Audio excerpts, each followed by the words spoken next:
JDS ಜಿಲ್ಲಾಧ್ಯಕ್ಷ Yogish V Shetty ನೇತೃತ್ವದಲ್ಲಿ ಹಿಂದಿ ದಿವಸ ಆಚರಣೆ ವಿರೋಧಿಸಿ ಕಾಪುಪೇಟೆಯಲ್ಲಿ ಪ್ರತಿಭಟನೆ ನಡೆಯಿತು. ಈ ಸಂದರ್ಭದಲ್ಲಿ ಮಾತನಾಡಿದ ಸಂಕಪ್ಪ ಮಾತನಾಡಿ ವೈವಿಧ್ಯಮಯವಾದ ಸಂಸ್ಕೃತಿ, ಭಾಷೆ ಮತ್ತು ಸಂಸ್ಕಾರವನ್ನು ಹೊಂದಿರುವ ಭಾರತದಲ್ಲಿ ಹಿಂದಿ ಭಾಷೆಗೆ ಮಾತ್ರ ಪ್ರಾಮುಖ್ಯತೆ ಕೊಡುವ ಕೇಂದ್ರ ಸರ್ಕಾರದ ನಿರ್ಧಾರ ಖಂಡನೀಯವಾಗಿದೆ. ಈ ಬಗ್ಗೆ ಜನರೆಲ್ಲರೂ ಜಾಗೃತರಾಗಬೇಕಾಗಿದೆ ಎಂದರು. ಜೆಡಿಎಸ್ ಜಿಲ್ಲಾಧ್ಯಕ್ಷ ಯೋಗೀಶ್ ವಿ ಶೆಟ್ಟಿ ಮಾತನಾಡಿ ರಾಜ್ಯದಲ್ಲಿ ಪ್ರಾದೇಶಿಕತೆಗೆ ಹೆಚ್ಚಿನ ಒತ್ತು ನೀಡಬೇಕಿದ್ದು, ಇಂತಹ ಸಂದರ್ಭದಲ್ಲಿ ಹಿಂದಿ ಭಾಷೆಗೆ ಪ್ರಾಮುಖ್ಯತೆ ನೀಡುತ್ತಿರುವುದು ಕೇಂದ್ರದಲ್ಲಿ ಆಡಳಿತ ನಡೆಸುತ್ತಿರುವ ಬಿಜೆಪಿ ಸರ್ಕಾರದ ಭಾಷಾ ವಿರೋಧಿ ಕೃತ್ಯವಾಗಿದೆ.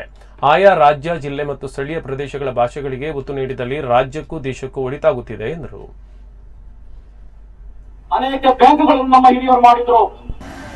ನಮ್ಮ ದೇಶದ ಸಂವಿಧಾನದ ಪ್ರಕಾರ ಪರಿಚಯದ 343ರಲ್ಲಿ ಏನು ಹೇಳಿದೆ, ಯಾವುದೇ ಭಾಷೆಗಳಿಗೆ ಮಾನ್ಯತೆಯನ್ನು ಕೊಡಿಲ್ಲ.